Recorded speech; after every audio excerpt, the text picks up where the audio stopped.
Para los que están juntando aquí por primera vez, ese código QR te permite invitar otros. Ahí pueden sacar eso y ese es un link directo al mismo lugar, i-ccc.cl. Ahí pueden conectar y ver toda la sesión anterior. Incluso hoy en la tarde, finalmente logré actualizar la página web. Está con todos los PowerPoint anteriores y también todas las grabaciones de las sesiones también. Porque la semana pasada tuvimos un problema con internet que se cortaba de vez en cuando, pero la grabación está ok. Entonces, si perdiste algo la semana pasada, ahí lo puedes encontrar. Estamos en la sesión, creo o no, 16. Y aquí vamos a ver un pequeño repaso de la sesión anterior, que era Primero Reyes. Primero Reyes, parte 2 de Primero Reyes. Y ahí vimos el gran profeta Elías, uno de mis profetas favoritos, es uno de los profetas de la Biblia que se llaman no escritores. Hay profetas escritores que escribieron libros y profetas no escritores que tenemos registro de ellos, lo que dijeron, pero ellos mismos no escribieron nada. Elías es uno de esos que no registró en su propia puño y letra profecía. También vimos a Acab, el peor rey de todos, y su bella y santa esposa, Jezabel, que en realidad no era no sé si era bella, pero santa definitivamente no, era peor que el Acab. Vimos el nombramiento de Eliseo, el sucesor de Elías. Elías y Eliseo. ¿Por qué no podrían tener nombre un poco más diferente? Peor en inglés, Elijah y Elisha. Está demasiado cerca. Pero Eliseo, también gran profeta. Primero rey comienza con la muerte de David, el rey más grande de Israel, y el Reino Unido, no Reino de Inglaterra, sino Reino Unido de Israel, y termina con la muerte de Acab, el peor rey de todos, más o menos en el año 853 antes de Cristo. Pero como estamos tomando la Biblia en orden cronológica, eso es lo que habían pedido al inicio de este estudio, gran parte de lo que vimos en las últimas 2 semanas era el Primero de Reyes, y hablamos mucho de Salomón, el rey Salomón, quién era, cuando nació, qué hizo, cuando murió, etcétera. Pero Salomón era rey de Israel, sí, pero también es autor de algunos libros en la Biblia. Por lo tanto, es importante mencionar en este momento los libros, no vamos a estudiar los libros ahora, después sí, pero mencionarlo para tener claro el contexto cronológico de cuándo fueron escritos esos libros. ¿Cuáles son los libros? ¿Y uno más? ¿No? Lamentaciones. De eso, Jeremías. Cantares, ahí están. Proverbios, Cantares, Eclesiastés. Estos son los tres atribuidos a Salomón. Ahora, en cuanto a Proverbios, no hay mucha duda, pero Cantares, Eclesiastés, no está claro si él realmente lo escribió, porque el autor no se identifica claramente en los libros. Sí hay pistas, pero la evidencia es bastante convincente. Entonces vamos a ver rápidamente. Caso de Proverbios, muy simple. Proverbios 1:1 dice, Proverbios de Salomón, hijo de David, rey de Israel. Ahí está, no puede ser más claro. Ahora, no todo Proverbios fue escrito por él. Gran parte sí, pero no todo. En el caso de Cantares, a primera vista uno dice, bueno, también está claro. Cantares 1:1, cantar de los cantares de Salomón. Está claro, o no tan así. Porque en hebreo eso es ambiguo. Puede ser que está diciendo que el libro de Cantares se refiere a Salomón. Son cantares de Salomón en ese sentido, no que él lo escribió.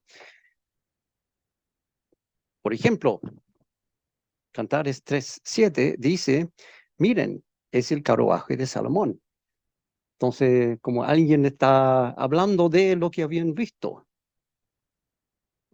Sin embargo, es muy probable que Salomón es el autor. Cuando llegamos a estudiar el libro, vamos a ver por qué. Pero hay Eclesiastés, la evidencia concreta es aún más débil. Eclesiastés 1:1, introducción. Estas son las palabras del maestro, hijo de David, rey en Jerusalén. pero no dice Salomón. Ok, Salomón es hijo de David, sí, fue rey de Israel, sí, pero no hay otra referencia en la Biblia que dice que fue maestro. Entonces, eso es una referencia curiosa. Pero la palabra realmente no es maestro en el sentido que entendemos nosotros, como Siegfried es maestro, profesor de escuela, enseña a los niños. La traducción mejor, incluso en algunas Biblias, dice predicador. El predicador, las palabras del predicador, hijo de David. Pero tampoco es eso. El sentido literalmente es el que se dirige a la asamblea.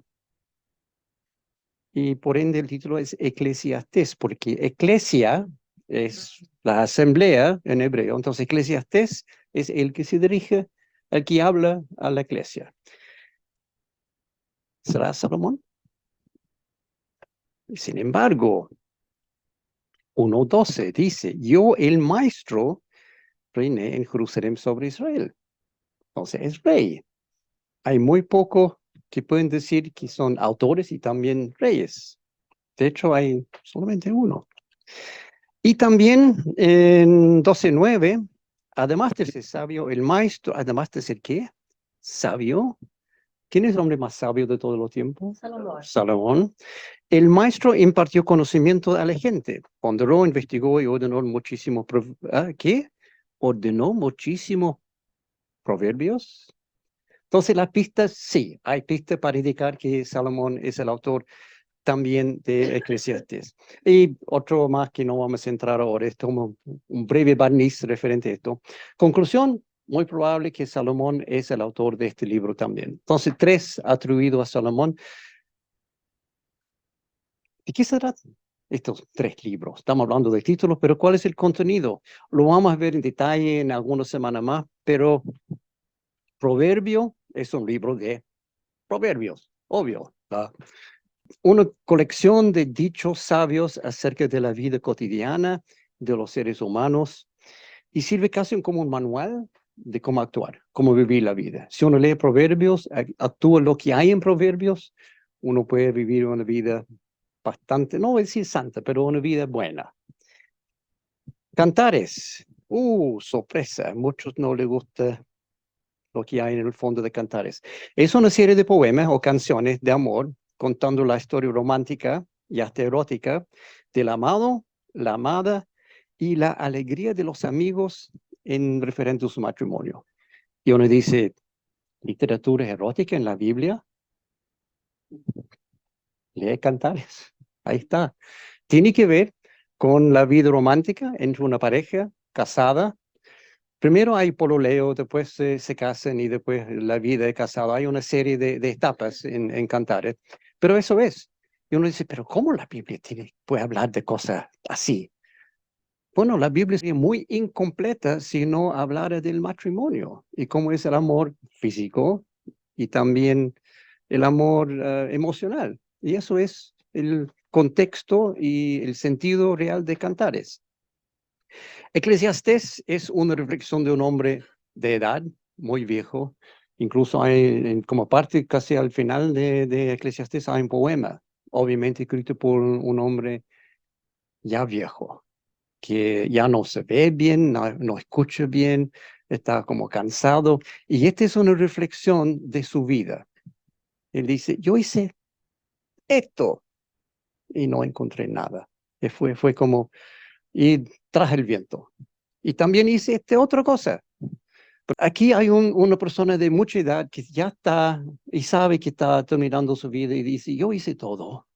Tenía mucha plata, tenía muchas mujeres, me emborraché, fui por allá, hice tal cosa y descubrí que la vida no es nada. Todo es ir tras el viento a menos que tienes Dios. Esa es la conclusión final. Y cuando uno empieza a leer Eclesiastés, es deprimente. Y yo hice tal cosa, construí edificios y descubrí que nada, no me llenó nada. Y comí mucho y no me llenó nada. Y tomé mucho y con toda mi plata, nada, nada, nada. Hasta los últimos versículos y dice, todo es nada sin Dios. Con Dios es otra cosa. Entonces esos son los 3 libros de Salomón. están en su orden cronológica de donde corresponde estar en la Biblia, por orden que están escritos. Entonces, prepárate para estos. Son fascinantes, vamos a ver muy pronto, escrito por el hombre más sabio que jamás ha vivido. Pero antes de eso, hay otro libro fascinante que merece nuestra atención, y eso es lo que vamos a ver hoy, sesión 16, Segunda Reyes. Autor desconocido, posiblemente Jeremías, no hemos conocido Jeremías todavía, lo vamos a conocer después. Fecha escrita, probablemente entre 560 y 540 antes de Cristo, no se sabe con certeza, pero probablemente en ese rango. Y una nota importante aquí dice, durante el cautiverio, o sea, Israel preso en Babilonia. Ahí fue escrito Segundo Reyes, probablemente. Contexto histórico, Israel entre 553 y 586 a.C., empezando con la muerte de Acab y terminando con el cautiverio exilio de Judá en Babilonia. Contexto geográfico, Israel, Judá y naciones vecinas, la narración va como saltando de lugar a lugar. Versículo clave, Segundo Reyes 17, 13, 14. Por eso el Señor les dio esta advertencia a Israel y a Judá por medio de todos los profetas y videntes. Vuélvanse de sus malos caminos, cumplan mis mandamientos y decretos y obedezcan todas las leyes que ordené a sus antepasados y que les di a conocer a ustedes por medio de mis siervos los profetas. Con todo, no hicieron caso, sino que fueron tan tercos como lo habían sido sus antepasados, que no confiaron en el Señor su Dios. Tercos es la palabra, incluso en hebreo dice literalmente con el cuello duro, como así, nunca mirando en otra dirección, ni menos en el espejo. Tema principal de este libro, el reino dividido, la destrucción y desaparición de Israel y Judá. Israel es el reino del norte, Judá el reino del sur. Con el exilio en Babilonia de Judá, las profecías y promesas de Dios siempre se cumplen. Es como un tema que se va repitiendo una y otra vez en el libro, Dios profetizando cosas y después se cumplen. Propósito, documentar el reinado de cada uno de los reyes de Israel desde David y hasta el exilio. Y aquí yo había mencionado en la semana pasada que está como un poco complicado porque cada rey se refiere en términos de otro rey. En el segundo año del rey del sur subió este en el norte. Y después, en el quinto año del rey del norte subió este en el sur. Entonces es como difícil mantener la pista histórico. Ahora, originalmente, Primero y Segundo Reyes eran un solo libro en hebreo, que nombre es simplemente Reyes, pero para complicar las cosas, en algunas Biblias, Primero y Segundo Samuel, lo que nosotros consideramos Primero y Segundo Samuel, se llama Primero y Segundo Reyes. En ese caso, estos dos libros que nosotros pensamos que son Primero y Segundo Reyes, son Tercero y Cuarto Reyes, para complicar la vida. Afortunadamente, en nuestra Biblia y la mayoría de las Biblias hoy en día, incluso para los judíos, han logrado identificar quién es Samuel y quién es Reyes. En las últimas sesiones vimos que Primero Reyes cuenta la historia de la Edad de Oro. Salomón y todos los impuestos y el templo bañado en oro y todo el oro que está llegando todos los días.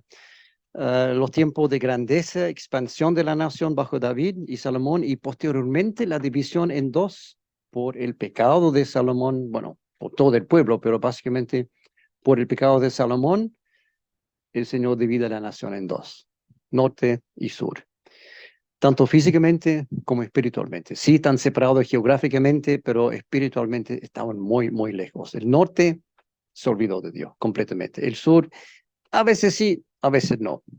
También vimos cómo Dios levantó grandes profetas para contrarrestar los reyes malos.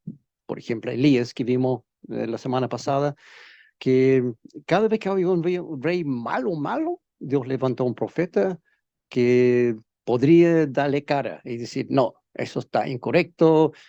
Y vamos a ver un poco más de eso hoy. Ahora, para entender mejor la relación entre profetas y reyes, tiempo atrás yo hice un diagrama para ilustrar eso. Si han pasado por la escuela de liderazgo, van a reconocer ese diagrama. Muestre, lo pueden bajar si quieren, anótalo. En la misma página de la y-ccc.cl/Biblia, la misma página de está este diagrama. Y muestra aquí arriba todos los reyes de Israel del norte. Desafortunadamente los que están mirando en transmisión no lo van a ver muy bien. Profetas de reyes que tienen que ver con Israel del norte, reyes de Judá, el reino del sur, y profetas asociados con el reino del sur. Eso pueden bajarlo, pueden imprimirlo, por eso yo lo hice, para que puedan... Más en el sur. Habían más en el sur. Eso es algo importante aquí. Yo había mencionado que todos los reyes del reino del norte son malos. No hay ni uno bueno. Incluso la narración dice, y este fue peor que su papá, y este fue el peor de todo hasta el momento, y después otro más, y este fue el peor de lo peor. Pero en el sur, por eso aquí tengo algunos en color azul que son considerados reyes buenos, que la Biblia habla bien de eso. No perfecto, pero dice, hizo lo que agrada al Señor. Y bueno, ahí vamos a ver algo de eso también. Los que están aquí en estos colores como rosado y café son reyes malos. Aquí en el sur también hay reyes malos, pero aquí hay reyes buenos y hay casi el mismo número de reyes en el norte y en el sur. Creo que hay, no sé, creo que 19 y 20, por decirte algo, pero miren la duración aquí del reino. Esto corto, corto, corto, corto, ¡pum!, se va. En el sur, los reyes azul aquí son reinados más largos. ¿Por qué? Porque están bendecidos por el Señor. Por eso el reino del sur dura mucho más. Y en cuanto a profetas, se nota aquí uno, después dos, después tres, después todo junto ahí en el norte. El Señor manda, cuando está subiendo el grado de maldad en la nación, el Señor manda más y más profetas. Aquí en el sur también se nota uno y dos, y después, mira, todo aquí junto, al final de todo diciendo lo mismo: vuélvense a Dios, vuélvense a Dios, deje de pecar, de pecar. Ok, entonces ahí lo pueden bajar. El nombre de este diagrama es no. Creo que se llama, creo que este no es correcto, creo que Diagrama Reyes y Profetas V4.pdf. Ahí está, lo pueden encontrar en la página web. Bájalo, imprímelo. Si quiere venir acá cada semana con eso en mano, será mucho más fácil. Ahí pueden entender quién es quién. Ese es su propósito real, es para ver quién es quién. En esta parte de la Biblia. Especialmente útil cuando estamos estudiando los libros de los profetas para entender qué profeta está profetizando en tiempo de cuál rey y qué estaba diciendo y los temas de cada profeta. Es muy importante tener ese diagrama porque si no, es muy confuso. Segundo Reyes, tengo que admitir que la parte histórica, tenerlo en cronología, complicado. Ahora, segundo Reyes, vamos a ver las consecuencias de esa idolatría, la desobediencia, el agimiento cada vez mayor del reino de Israel. Estamos hablando del reino del norte ahora, y referente al Dios verdadero. Los primeros versículos de capítulo 1 de segundo Reyes muestra un ejemplo claro de esto. Después de la muerte de Acab, la nación de Moab se rebeló contra Israel. Ocosías, que se había herido al caerse por la ventana del piso superior de su palacio en Samaria, despachó a unos mensajeros con este encargo: vayan y consulten a Baal Zebub, dios de Cron, para saber si voy a recuperarme de estas heridas.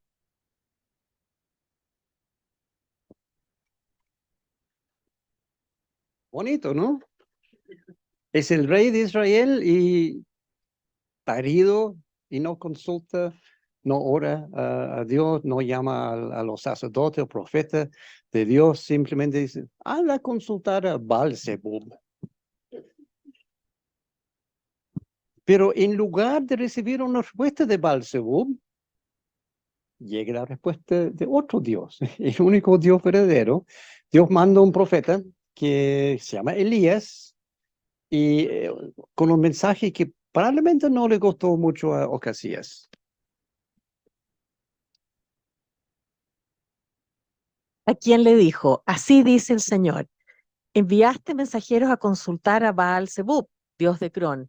¿Acaso no hay Dios en Israel a quien puedas consultar?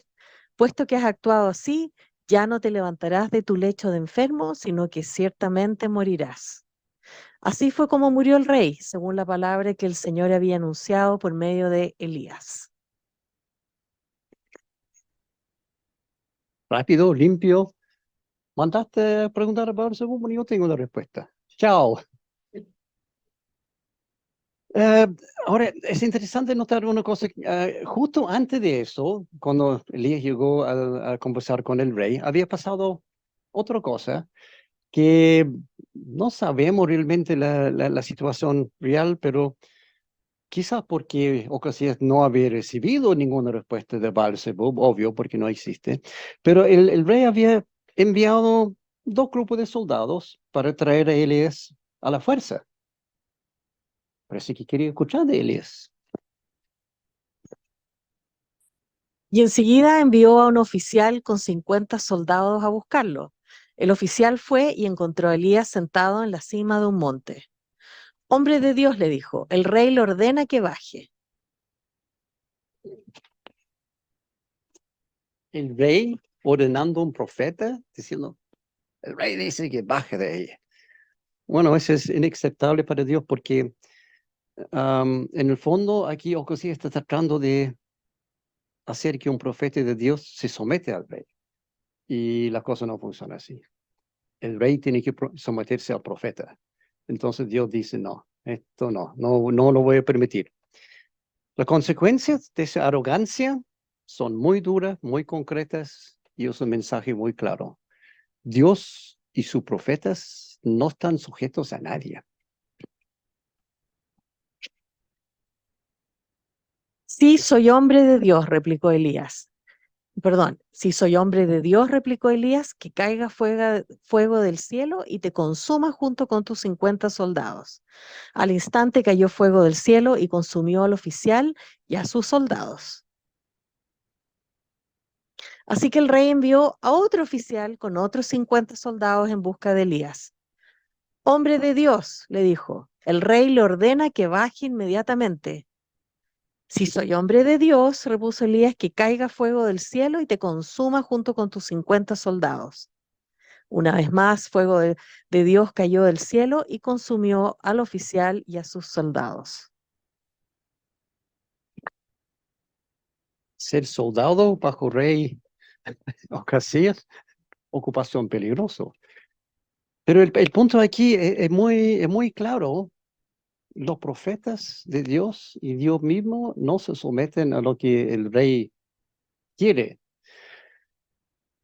Solamente cuando los soldados van con una actitud de respeto y sumisión, está Elías dispuesto a acompañarlos para entregar el mensaje al rey. 13 al 15. Por tercera vez el rey envió a un oficial con otros 50 soldados. Cuando éste llegó hasta donde estaba Elías, se puso de rodillas delante de él y le imploró. Hombre de Dios, le ruego que respete mi vida y la de estos 50 servidores suyos. Sé bien que cayó fuego del cielo y consumió a los dos primeros oficiales y a sus soldados. Por eso le pido ahora que respete mi vida. El ángel del Señor le ordenó a Elías, baja con él, no le tengas miedo. Así que Elías se levantó y bajó con el oficial para ver al rey. Y muchas veces leemos ese tipo de historia en la Biblia y dicen, bueno, qué interesante, sí, el Señor mandó fuego y quemó a 100 soldados y otros 50 quedaron ahí con vida. Pero, ¿qué tiene que ver conmigo esa historia? ¿Qué tiene que ver contigo? ¿Hay alguna lección, alguna enseñanza aquí? Pues sí, todo lo que hay en la Biblia tiene algún propósito. El Señor no pone propósito porque sí nomás. Tiene un propósito, tiene un significado para ti y para mí en todo momento, y ese es el caso aquí. Parte del el mensaje aquí es muy claro. No te metes con Dios. ni con sus mensajeros. ¿Por qué? Al igual en aquellos días, hoy en día también es muy común, muchas personas no tienen la menor idea de quién es Dios. Piensen que es como un genio de la lámpara. Señor, necesito plata. Señor, dame plata. Ah, gracias, Señor. Y el genio baja en la lámpara. O piense que es un siervo, que Dios es un siervo de la persona, que pueden mandar, Señor, dame esto, Señor, haz tal cosa. No entienden realmente quién es Dios y espere solamente que Él tiene que cumplir su deseo. No saben que Dios es soberano, todopoderoso y santo. No podemos hablar con Dios de esa forma. El rey dice, bájate de ahí. Dios merece absoluto respeto, reverencia, temor, honra, sumisión y veneración. Amén. Esa es una lección muy, muy clara aquí. Se ve como casi chistoso que 50 soldados, si yo soy hombre de dos, cayó el fuego, sí, cayó 2 veces. Y el tercero llega humildemente, pero el tercero aprendió la lección. Dios merece ese respeto. Y por ende, también sus profetas, sus mensajeros. El tercer oficial aprendió de los errores de otros. Que nosotros aprendemos de este tercer oficial, que podemos aprender de los errores de otros y no cometer las mismas desgracias. Y él mostró al siervo de Dios el debido respeto. Y solo así su vida fue perdonada. El ángel del Señor dice, ok, está bien, anda con él. Nosotros debemos aprender la misma lección. Dios es santo. En todo nuestro actuar respecto a Dios, debemos tener la actitud que corresponde al Creador del universo. Sí tenemos el derecho de acercarnos, porque Jesús, con la crucifixión, se rompió el velo que separó ¿cómo se llama? El lugar santísimo. Podemos entrar, sí, pero con respeto. No podemos decir, oye, Diosito, ya, tengo este problema, ayuda. No, no. Entramos con honor, con respeto, con reverencia. Hay que aprender de los errores de otros y no faltar respeto, honra, honor y reverencia para con Dios. Volviendo a 2 Reyes, capítulo 2, traspaso de mando de Elías a Eliseo como profeta y como padre de la nación. Eliseo sabe muy bien que Dios está a punto de llevar su amo, Elías, pero también está muy decidido a acompañarlo hasta el final. 2 Reyes 2, 1, 4. Cuando se acercaba la hora en que el Señor se llevaría a Elías al cielo en un torbellino, Elías y Eliseo salieron de Gilgal. Entonces Elías le dijo a Eliseo, quédate aquí, pues el Señor me ha enviado a Betel. Pero Eliseo le respondió, tan cierto como que el Señor y tú viven, te juro que no te dejaré solo. Así que fueron juntos a Betel. Ahí los miembros de la comunidad de profetas de Betel salieron a recibirlos y le preguntaron a Eliseo, ¿sabes que hoy el Señor va a quitarte a tu maestro y a dejarte sin guía? Lo sé muy bien, cállense. Elías por su parte volvió a decirle, quédate aquí, Eliseo, pues el Señor me ha enviado a Jericó. Pero Eliseo le repitió, tan cierto como que el Señor y tú viven, te juro que no te dejaré solo. Así que fueron juntos a Jericó. La misma escena se repite otra vez. Otro caso, Elías, Eliseo, anda a tal parte. No, me quedo contigo hasta el final. Eliseo se niega totalmente. Él quiere estar. Y justo antes de su partida, Elías ofrece hacer algo para Eliseo, como un favor especial, como su último deseo, pero como un poco al revés. Es muy interesante. Y se detuvieron junto al río Jordán. 50 miembros de la comunidad de profetas fueron también hasta ese lugar, pero se mantuvieron a cierta distancia frente a ellos. Elías tomó su manto y enrollándolo golpeó el agua. El río se partió en dos, de modo que ambos lo cruzaron en seco. Al cruzar, Elías le preguntó a Eliseo, ¿qué quieres que haga por ti antes de que me separen de tu lado? Te pido que sea yo el heredero de tu espíritu por partida doble, respondió Eliseo. ¿Eh? Una petición curiosa, ¿no? No, es que dame todo lo que has escrito, dame toda tu plata. Bueno, ¿qué es eso de doble porción? A primera vista parece raro, hasta arrogante. ¿Será que quiere una doble porción del Espíritu Santo? Eliseo, Elías, tú tenías tanto, yo quiero el doble de eso del Espíritu Santo. O quizás que su ministerio sea 2 veces más potente, o que quiere 2 veces el poder de hacer milagros, o quizás el doble sueldo, que me paguen el doble lo que pagaron a ti. No, para entenderlo, tenemos que retroceder varios libros. Deuteronomio 21:17 dice, más bien reconocerá a este como el primogénito y le dará una doble porción de sus posesiones. Ese hijo es el primer fruto de su vigor y a él le pertenece el derecho de primogenitura. De eso está hablando Eliseo. Él está reclamando aquí el derecho de primogénito. No es hijo de Elías, hijo biológico, pero sí es hijo espiritual, de todas maneras. Y este versículo de Deuteronomio tiene que ver con, es como un padre hoy en día que hace su último testamento diciendo, bueno, esta parte para mi hijo tanto y la casa aquí este para el otro y el auto para otra persona. Está en el mismo sentido de Deuteronomio, pero dice, ojo, cuando están haciendo eso, el hijo mayor, varón, merece el doble. Él, como el primero, tiene ese derecho especial. Y eso es lo que está pidiendo aquí Eliseo. El primogénito tenía el derecho a una porción doble o 2 veces el tamaño de la porción entregado a los demás hijos. Aunque Eliseo no es hijo biológico de Elías, en verdad es hijo espiritual y está reclamando su herencia espiritual, no plata. En el fondo, él quiere ser reconocido como el hijo primogénito espiritual de Elías y por lo tanto quiere que su herencia espiritual sea 2 veces más grande que la de cualquier otro profeta. Y eso, bueno, no es egoísmo. Uno piensa que está haciendo, oh, yo quiero ser un profeta, el doble de Elías. No, no, no.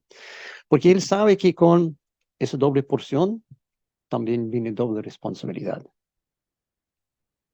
Pero está dispuesto a aceptarlo. No obstante, segundo Reyes 2:10. Has pedido algo difícil, le dijo Elías, pero si logras verme cuando me separen de tu lado, te será concedido. De lo contrario, no. Es algo que ni Elías puede conceder diciendo, ya, ok, no. Eso depende de Dios. No está en la mano de Elías y Elías lo deja en las manos de Dios. Dios va a decidir que si concede o no ese deseo. Último viaje de Elías, ¿dónde estaba en el plan de esta ciudad? Y fueron por allá, y fueron por allá, y los profetas dijeron que tu jefe va a morir y todo esto. Bueno, vamos a ver, comenzó aquí en Gilgal, ahí está, Gilgal está mal escrito, está escrito en inglés, ok. En español hay una letra U que va entre medio. Entonces, de Gilgal a Betel fueron caminando. Después, Betel a Jericó también fue caminando. Y después de Jericó cruzaron el río Jordán, pero no dice hasta dónde. Pero cruzando el río Jordán, ¿qué hay por el otro lado? Están saliendo de Israel ya. Ese, ese río aquí marca la frontera. Entonces están saliendo y ¿por qué? ¿Qué hay al otro lado? Bueno, hay un monte por allá que se llama Monte Nebo. ¿Habían escuchado de Monte Nebo antes? Vamos a ver qué hay en Monte Nebo. Vista de este Monte Nebo, si uno sube Monte Nebo y mira hacia el Jordán, hacia el río, bueno, Elías y Eliseo están más o menos por acá, porque aquí no se nota muy bien con toda esta nubosidad, pero La valle del río empieza con montaña por acá, montaña por este lado, y al centro va el río. Es muy amplio el lecho del río, pero el río en sí es chiquitito, no es muy grande. Entonces ahí viene Elías Eliseo caminando probablemente dirección a Montenevo. Pero hay algo más en Montenevo. ¿Qué dice ahí? Memorial de Moisés, Montenevo. ¿Se acuerdan que Moisés, Dios dijo, no puedes entrar en la tierra prometida, pero te voy a permitir que puedes subir a Monte Nebo y ver?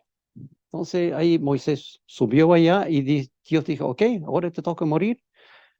Murió allá en alguna parte, fue sepultado, solamente el Señor sabe dónde fue sepultado, pero hoy en día han puesto perdón, mal.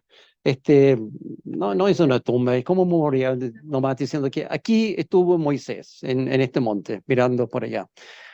Quizás Eliseo y Elías estaban camino a Monte Nemo, no sabemos. Lo que sí sabemos es que no llegaron a Monte Nemo. Algo pasó en el camino. Iban caminando y conversando cuando de pronto los separó un carro de fuego con caballos de fuego, y Elías subió al cielo en medio de un torbellino. Eliseo, viendo lo que pasaba, se puso a gritar: Padre mío, carro y fuerza conductora de Israel, pero no volvió a verlo. Entonces agarró su ropa y la rasgó en dos. Ahí se fue Elías. Ahora Eliseo quedó solo. Bueno, no vamos a entrar en todos los detalles de la historia, pero ese es el traspaso de mando realmente de un profeta, gran profeta, a otro gran profeta. Elías fue llevado a los cielos exactamente aquí, según la tradición. En la Biblia no dice en qué punto estaba, pero según la tradición del pueblo judío dice es exactamente en esa posición. Hasta tan cierto están que han construido como un mirador, ahí, en el mismo punto donde se supone que sucedió esto. Y obviamente hay excavación arqueológica aquí, pero también hay una tienda donde se puede comprar, no sé, Souvenir. souvenir, exacto. Yo estuve donde, no sé. Ah, ahora, si es ese punto, no sabemos. Ese cero tiene un nombre que es Tel Mar Elías, que básicamente dice el cero de Elías. Ah, probablemente en esa zona, en alguna parte, pero no se sabe con certeza. Y el río Jordán en ese sector es así. Se nota aquí muy ancho, como el lecho a los costados, pero el río en sí no es muy grande. Uno piensa, el río Jordán tiene que ser enorme, ¿no? No es tan grande. Entonces Dios concedió la petición de Elías porque había dicho, si tú me ves cuando voy, entonces es tuyo. Doble porción. Interesante ver también Segundo Reyes 6, 14, 17, Segundo Reyes 13, 14, ahí pueden ver eso en la casa si quieren. Pero Elías es uno de solamente dos personas en toda la Biblia que van al cielo sin morir. El otro es Enoch, correcto. ¿Y dónde encontramos la historia de Enoch? Génesis, ¿qué parte de Génesis? Ya, ahí está, 5, 23, 24. Ahí está, Enoch, la Biblia dice que un día caminó con Dios y no lo encontraron nunca. Lo único dos personas en la Biblia que fueron directo al cielo. Capítulo 13 a 6, hay una serie de eventos donde Eliseo interviene milagrosamente, mostrando que la mano de Dios realmente estaba con él, tal como Elías, incluyendo, por ejemplo, hacer aparecer agua en medio del desierto, tal como Moisés. Crea provisiones para un viudo pobre. Conozco otro profeta, había hecho lo mismo, que se llama Elías. Permitir a una mujer estéril tener un hijo, levantar de la muerte el mismo muchacho. Elías había hecho algo similar, levantando un muchacho de la muerte. Eliminar veneno de la comida, alimentar a 100 personas con 12 panes. Yo conozco algo en el Nuevo Testamento que alimentó a muchas personas con 2 panes. Sanar un leproso, también en el Nuevo Testamento. Hay una persona que sana mucho leproso. Y este es lo más raro. Hace flotar una hacha de hierro que cayó al río. Y uno dice, sí, ¿pero qué? Si cayó el hacha al río, anda a Home Center y compra otra hacha. Bueno, en ese tiempo, un hacha de hierro, estamos hablando como hacia el final de la edad de bronce, el inicio de la edad de hierro. Un hacha de hierro es valioso, cuesta mucha plata. Y además fue prestado.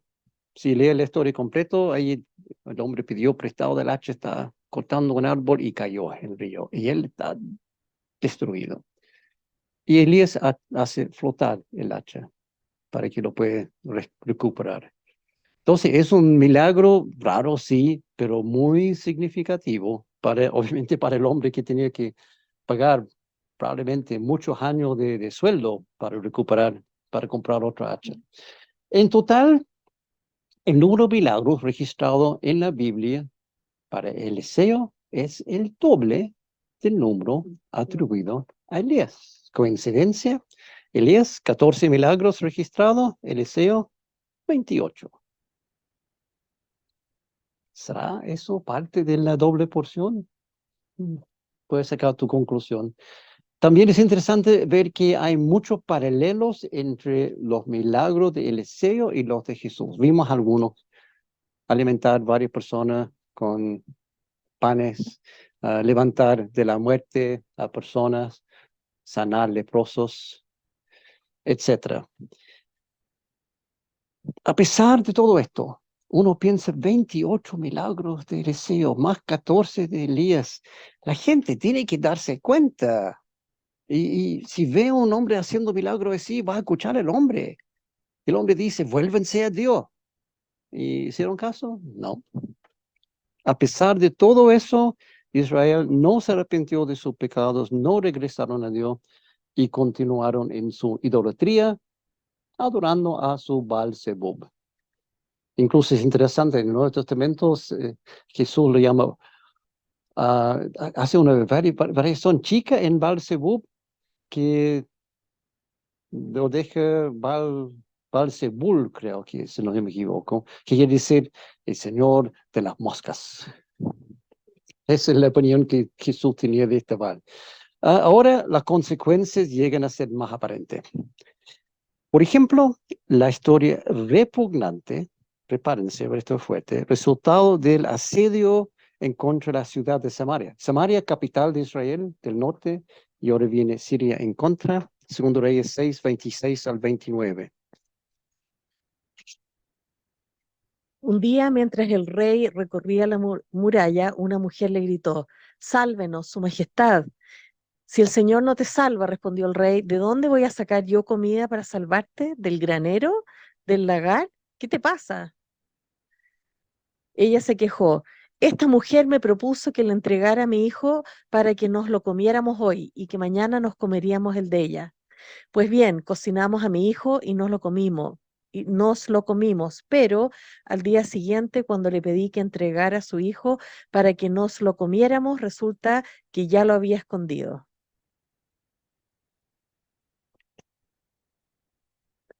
Dije que era fuerte, ¿no? Pero es una consecuencia directa de la falta de obediencia de Israel. Y tampoco tiene que llegar como sorpresa, porque exactamente esto fue profetizado cientos de años antes, Deuteronomio, en términos aún más fuertes. Pero debes saber que si no obedeces al Señor tu Dios ni cumples fielmente todos sus mandamientos y preceptos que hoy te ordeno, vendrán sobre ti y te alcanzarán todas estas maldiciones. El Señor levantará contra ti una nación muy lejana, cuyo idioma no podrás entender. Vendrá de los confines de la tierra, veloz como un águila. Esta nación tendrá un aspecto feroz y no respetará a los viejos, ni se compadecerá de los jóvenes. Devorará las crías de tu ganado y las cosechas de tu tierra. hasta aniquilarte. No te dejará trigo, ni mosto, ni aceite, ni terneras en las manadas, ni corderos en los rebaños. Te dejará completamente arruinado. Te acorralará en todas las ciudades de tu tierra. Te sitiará hasta que se derrumben esas murallas fortificadas en las que has confiado. Te asediará en toda la tierra y en las ciudades que el Señor tu Dios te ha dado. Tal será tu sufrimiento durante el sitio de la ciudad, que acabarás comiéndote el fruto de tu vientre, la carne misma de los hijos y las hijas que el Señor tu Dios te ha dado. Aún más tierno y sensible de tus hombres no tendrá compasión de su propio hermano, ni de la esposa que ama, ni de los hijos que todavía le queden, a tal grado que no compartirá con ellos nada de la carne de sus hijos que esté comiendo, pues será todo lo que le quede. Tal será la angustia que te hará sentir tu enemigo durante el asedio de todas tus ciudades, que aún la más tierna y sensible de tus mujeres, tan sensible y tierna que no se atrevería a rozar el suelo con la planta de los pies, no tendrá compasión de su propio esposo, el que ama, ni de sus hijos, ni de sus hijas. No compartirá el hijo que acaba de parir, ni su placenta, sino que se los comerá en secreto, pues será lo único que le quede. Tal será la angustia que te hará sentir tu enemigo durante el asedio de todas tus ciudades. Eso fue en Monte Sinaí, cuando el Señor dijo, si me siguen, si me obedecen, bendiciones, bendiciones abundantes, lluvia, cosecha, ganado, todo lo que quiere. Pero si me desobedecen, vienen estas calamidades. Ahora, es importante entender que no es Dios que hacen que la gente actúe así. Son las personas que actúan así por su propia voluntad. No es que Dios forzó a esa mujer a cocinar el hijo. No, fue la decisión de cada persona. La profecía dice que la única cosa que Dios hará era enviar otra nación para atacar. Lo que hacen las personas como resultado es la decisión de cada uno. Dios no forzó esa situación, solamente está profetizando. Si ustedes hagan tal cosa, yo voy a mandar un enemigo para atacar sus ciudades y lo que ustedes van a hacer es esto, no por la causa del Señor. En la profecía en Deuteronomio, Dios solo dice lo que van a hacer las personas por su cuenta. Dios no les obliga a hacer nada, lo hacen ellos mismos. Y eso es un punto importantísimo que hay que entender, porque muchas personas piensan, qué cruel es Dios que hace una mujer, come a su propio hijo. No es eso. El Señor mandó un ejército a atacar, sí, pero esa decisión fue de la mujer, no de Dios. Y todo viene como resultado de la desobediencia. Ahora Israel está empezando a sentir la consecuencia de su actitud, su idolatría y su rechazo de Dios. ¿Hay una lección para nosotros en esto? Claro que sí, obvio que sí. Alejarse de Dios, rechazar a Dios, desobedecer a Dios, ignorar a Dios, hacer las cosas a tu gusto y no de la forma que Dios ha dicho, siempre trae consecuencias. Esa es una cosa con libre albedrío. Puedes hacer lo que quieres, pero hay consecuencias. Y ahora Israel está comenzando a sentir las consecuencias. Trae consecuencias en esta vida, sí, pero también trae consecuencias para la próxima vida. Al pasar de esta vida a la otra, el resultado final de no seguir a Dios es mucho más terrible que la ciudad de Samaria. Y uno piensa que eso está mal. No es nada en comparación.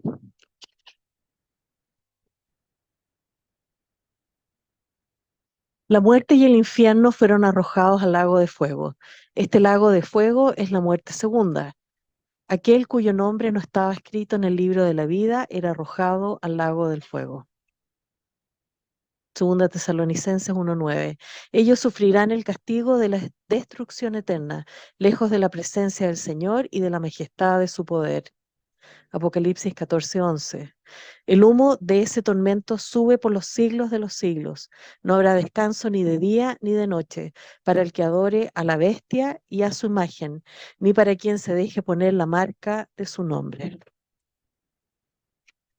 Esas son las consecuencias. Para el que no quiere obedecer a Dios, entonces algunos piensan que, "Nah, eso no, son cuentos nomás". El infierno es real, muy, muy real. No es una metáfora.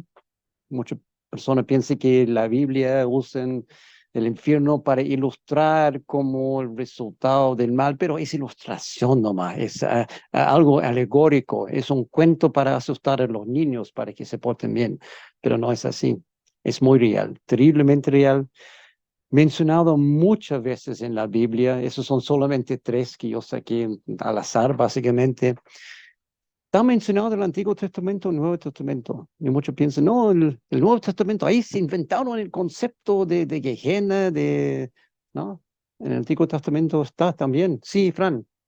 Sí, que algunas personas dicen que el infierno está aquí, que se vive aquí, pero eso no es real. No. Están negando que uno después va a ir al infierno. Exacto. Las consecuencias de vivir en pecado. Claro. Es lo mismo. Claro. La Fran dice, algunas personas piensan que el infierno está aquí, en esta tierra. Este es el infierno. No.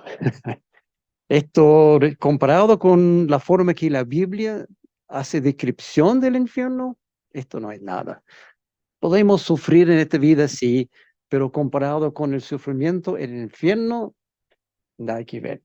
Y en Apocalipsis queda claro que esta tierra será destruido y hay otra tierra y simultáneo con eso el infierno final y definitivo, que no está en esta tierra. Y muchos piensan, a veces veo cuando estoy haciendo investigaciones en cosas de la Biblia, muchos dicen, no, no, los judíos del Antiguo Testamento no tienen concepto del cielo y el infierno. Bueno, no es así para nada. Sí, tenían muy claro el concepto. Job, primer libro escrito, no primero en cuanto a eventos, pero Job es el primer libro escrito, el más antiguo. Job probablemente el hombre es de los tiempos de Abraham. Y él dice en una parte, cuando yo me muero, yo voy a ver con mis ojos, voy a ver mi Redentor, voy a ver mi Señor. No con los ojos de otro hombre, con mis ojos. Cuando yo estoy muerto, él entendió muy bien que había un cielo y él iba camino a ese cielo. Y también todo el Antiguo Testamento habla del infierno. Los que rechazan a Dios se van al infierno para siempre, sin esperanza alguna. No hay salida del infierno. Esa es otra cosa que la gente piensa, pero el purgatorio, uno puede como pagar, porque ¿cómo puede ser que Dios va a mandar a alguien al infierno para siempre porque robó algunos migas de pan? El castigo del infierno es eterno, no hay salida. No se puede pagar el castigo de otra forma porque la única forma de pagarlo es con la muerte de Jesús en la cruz. Y cuando está en el infierno, eso ya es tarde. Purgatorio es un mito, no existe. No lo vas a encontrar en toda la Biblia. Puedes leer de Génesis, Apocalipsis, no hay mención de purgatorio, no hay ni siquiera una pista, una sugerencia que podría existir un purgatorio. No hay nada. Es algo inventado por los hombres que no les gusta la idea del castigo eterno. Pero la Biblia está muy, muy claro, no hay duda. La Biblia habla claramente del infierno como lugar físico, real y permanente sin salida. Y Jesús habló del infierno más que cualquier otra persona en la Biblia. O sea, para Jesús era importantísimo hablar del infierno, advertir del infierno. Ok, con toda esa evidencia tan concreta, lo que vimos recién en Segundo Reyes, de el, el- el- la ciudad sitiado y la persona comiendo cualquier cosa, uno piensa que quizás con eso van a tomar conciencia. Uno puede esperar que el rey del pueblo se ponga de rodillas y se reconcilie con Dios. Eso sería lo lógico pensar eso, pero en lugar de llamar a la nación al arrepentimiento, reconociendo los pecados y rogando por clemencia, en lugar de eso el rey de Israel echa la culpa a Eliseo. Dice Eliseo, tú tienes la culpa.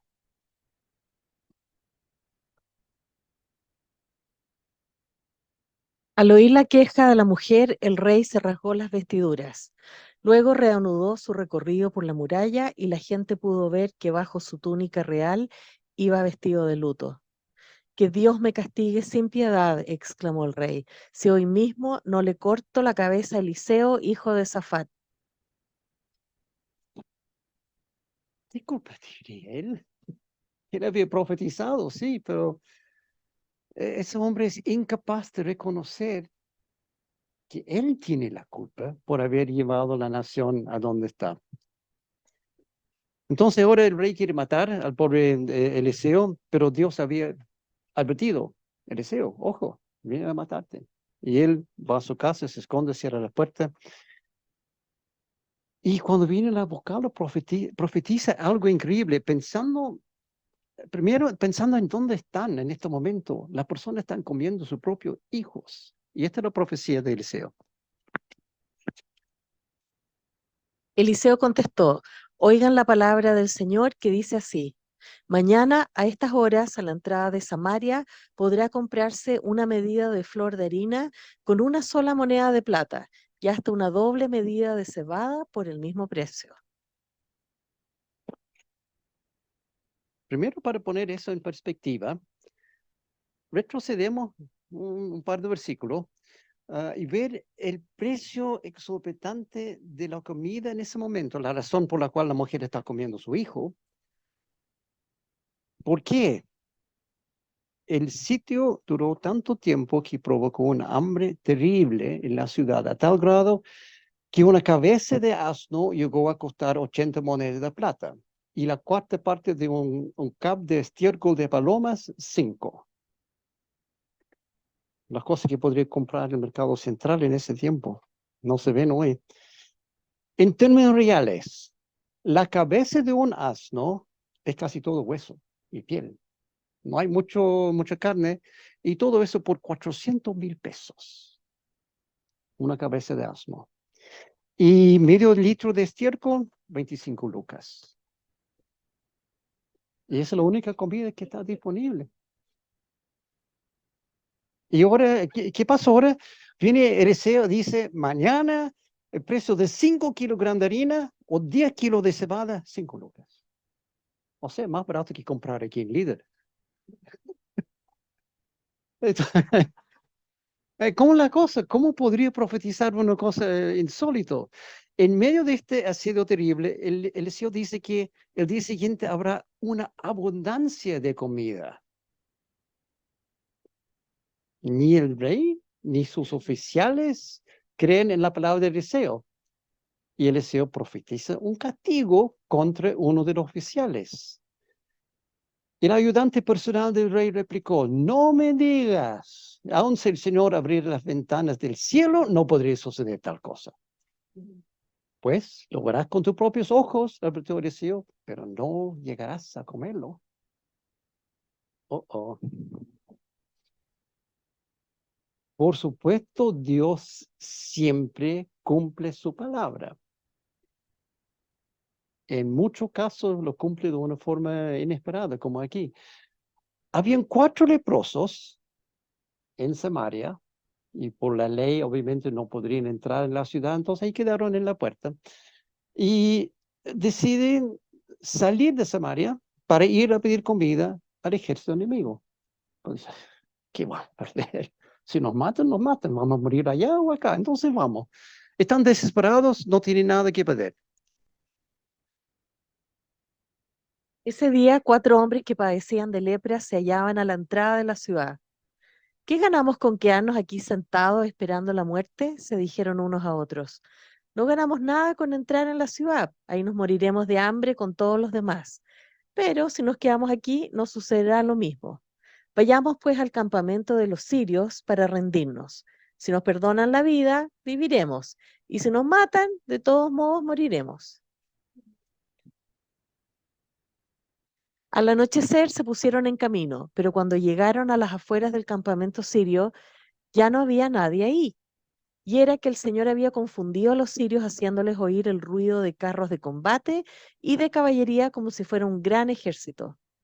Entonces se dijeron unos a otros, seguro que el rey de Israel ha contratado a los reyes hititas y egipcios para atacarnos. Por lo tanto, emprendieron la fuga al anochecer abandonando tiendas de campaña, caballos y asnos. Dejaron el campamento tal como estaba para escapar y salvarse. Cuando los leprosos llegaron a las afueras del campamento, entraron en una de las tiendas de campaña. Después de comer y beber, se llevaron de ahí plata, oro y ropa, y fueron a esconderlo todo. Luego regresaron, entraron a otra tienda y también de ahí tomaron varios objetos y los escondieron. Ganaron el jackpot. Dijeron allá no hay nadie. Hay comida, hay plata, hay oro, hay animales, hay todo. Y comen hasta no pueden comer más y saquen lo que pueden hasta no pueden sacar más.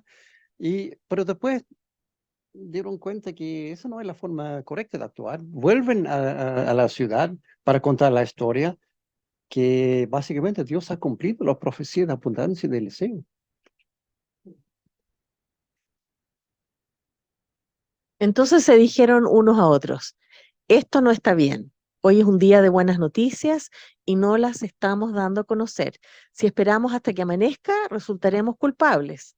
Vayamos ahora mismo al palacio y demos aviso. Así que fueron a la ciudad y llamaron a los centinelas. Les dijeron, fuimos al campamento de los arameos y ya no había nadie ahí.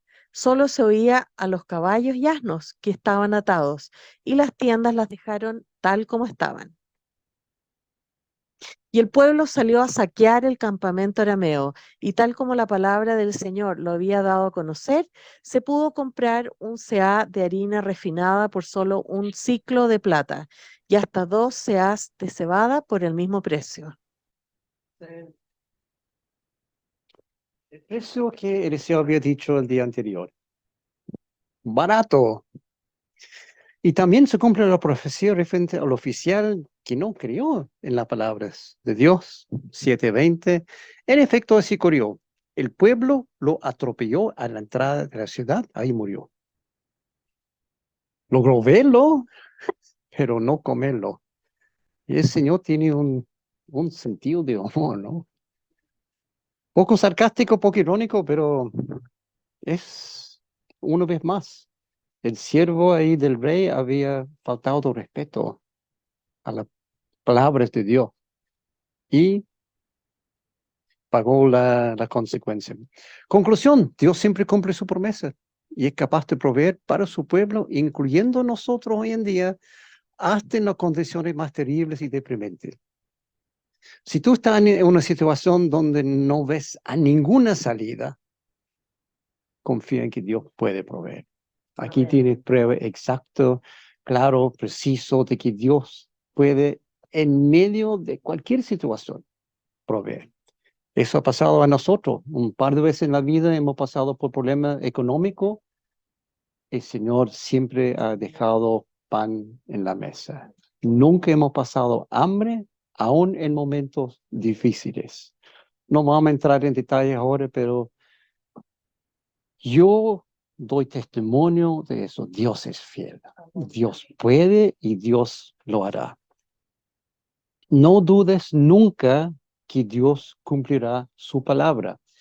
En la Biblia hay miles de profecías, no es exageración, literalmente hay miles, depende de cómo uno va contabilizando, puede ser solamente 2,000 o puede ser 8,000. Hay diferentes formas de contabilizar qué es una profecía, pero hay miles. Y todo lo que deberían haber sido cumplido hasta la fecha, han sido cumplidos, pie de la letra. Y los que no han cumplido es porque son para el futuro nuestro. Pero van a cumplir, no hay duda, porque la evidencia está. Los que se han cumplido, da testimonio de se van a cumplir los demás también. En los capítulos 8 y 9 hay varios eventos adicionales en cumplimiento de profecía de años atrás. Por ejemplo, unos 20 años atrás, ya han pasado 20 años desde que Elías se escapó. ¿Se acuerda de Jezebel? que había dicho, te voy a matar mañana, y él va corriendo, y llega el fin del mundo a la cueva, ahí en Monte Oreb, y dice, y está ahí, el Señor dice, ¿qué está haciendo aquí, Eli?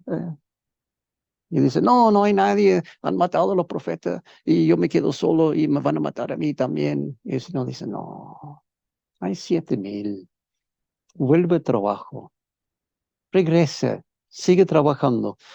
Bueno, eso había pasado ya 20 años atrás, en esa situación, y cuando Dios habla con Elías en ese momento para decir que tiene que regresar al norte, y dice que tiene que ungir 3 personas.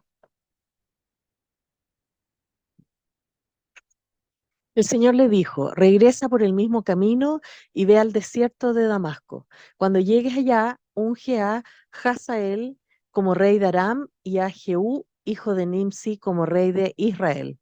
Unge también a Eliseo, hijo de Safat, de Abel Mejolá, para que te suceda como profeta. Jehú dará muerte a cualquiera que escape de la espada de Hazael, y Eliseo dará muerte a cualquiera que escape de la espada de Jehú. ¿Se acuerdan de esa profecía? Ese, no, no hay profecía, es instrucción. Elías, vuelve al trabajo. Tiene trabajo que hacer, tiene que ungir personas. Bueno, resulta que de esos 3 mandatos, Elías cumplió solamente el último, que era nombrar a Eliseo como sucesor. Ahora ha muerto. Me gustó ese pito. Adivine qué quiere decir ese pito. El pan está listo. Entonces, bueno, en algunos minutos más. Entonces, como es sucesor de Elías, Eliseo tiene que cumplir eso. El Señor había dicho, tiene que ungir tal rey, tal rey. Entonces, ahora lo va a cumplir.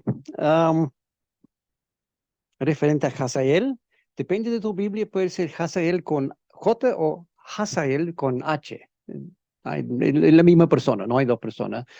Y Jehú, son las 2 personas que Elías no logró ungir, entonces le toca a Eliseo hacerlo. El primer caso de Hazael, eso fue difícil para Eliseo. ¿Por qué?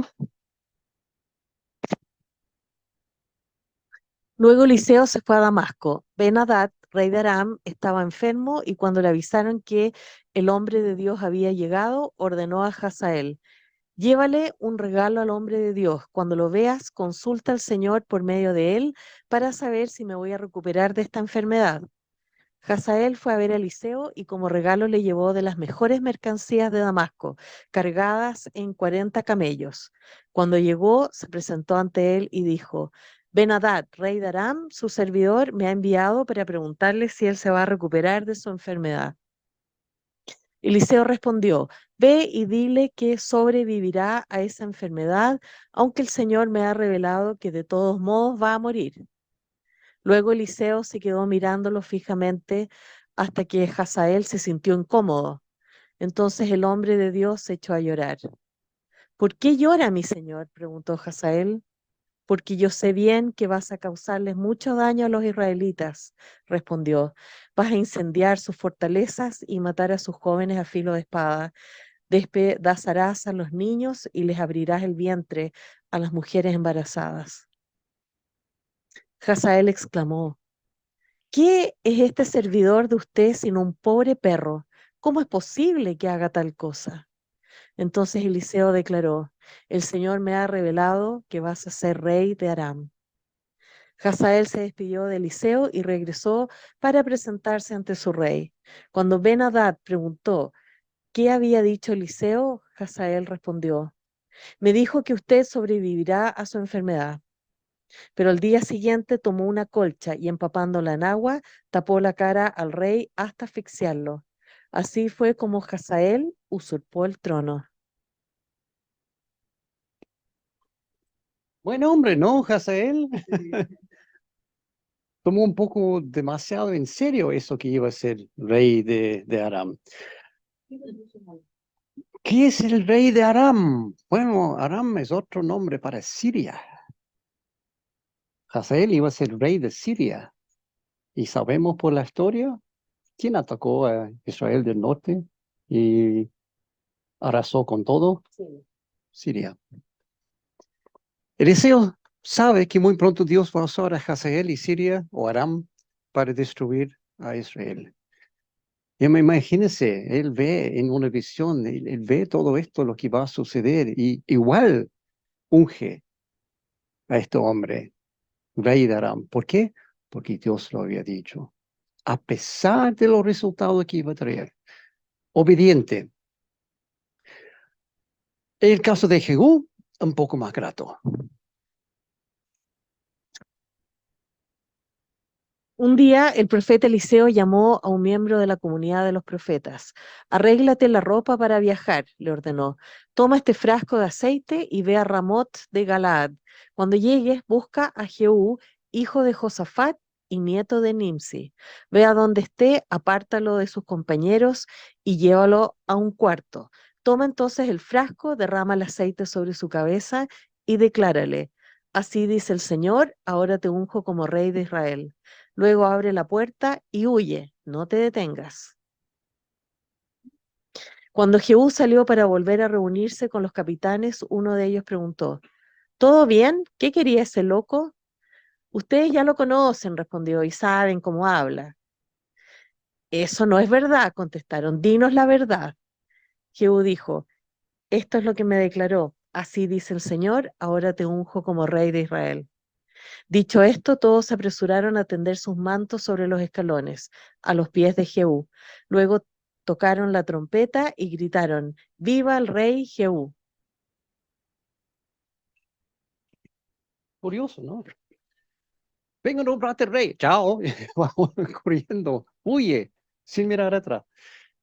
Bueno, Jehú montó una campaña contra la idolatría de Israel.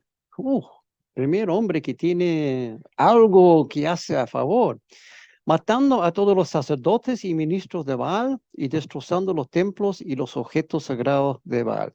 Desde los tiempos de Elías no había un hombre así que logró matar a profetas de Baal. ¿Qué pasó aquí? Así que tan pronto como terminó de ofrecer el holocausto, Jehú ordenó a los guardias y oficiales: entren y mátenlos, que no escape nadie, y los mataron a filo de espada y los echaron fuera. Luego los guardias y los oficiales entraron en el santuario del templo de Baal, sacaron la piedra sagrada que estaba ahí y la quemaron. Además de tumbar la piedra sagrada, derribaron el templo de Baal y lo convirtieron en un muladar. Así ha quedado hasta el día de hoy. De esta forma, Jehú erradicó de Israel el culto a Baal. Y uno piensa, bien, pero hizo algo, pero es tarde, es insuficiente. Se acabó el tiempo para Israel. Dios ya está tomando acción seria en contra de la nación y no hay vuelta atrás. Por aquel tiempo, el Señor comenzó a reducir el territorio israelita. Hazael atacó el país por todas las fronteras, desde el Jordán hacia el este, toda la región de Galaad, ocupada por las tribus de Gad, Rubén y Manasés, y desde la ciudad de Aroer, junto al arroyo Arnón, hasta las regiones de Galaad y Basán. ¿Parece Hazael? El que Eliseo recién había ungido. Y él dijo, yo sé qué va a hacer, ahora lo está haciendo. Atacando a Israel hasta terminar con Israel. Las numerosas advertencias que los profetas siempre estaban transmitiendo a los reyes y al pueblo referente al castigo que Dios enviará si dejan de obedecer sus mandamientos, ya están comenzando a cumplirse.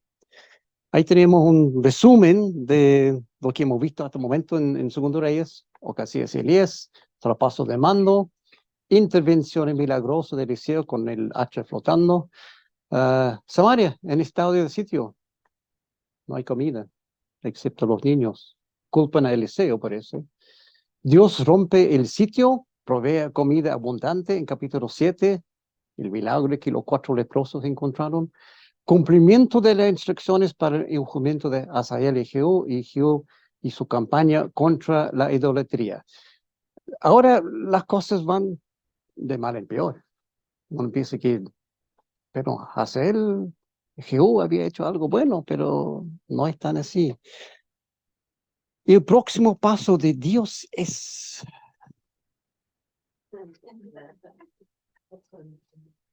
la próxima semana continuará. Segundo Reyes parte B. Ahí están los links si quieres llegar a conectar, si quieres mandar el link a otra persona para que pueda conectar. Ahí están todos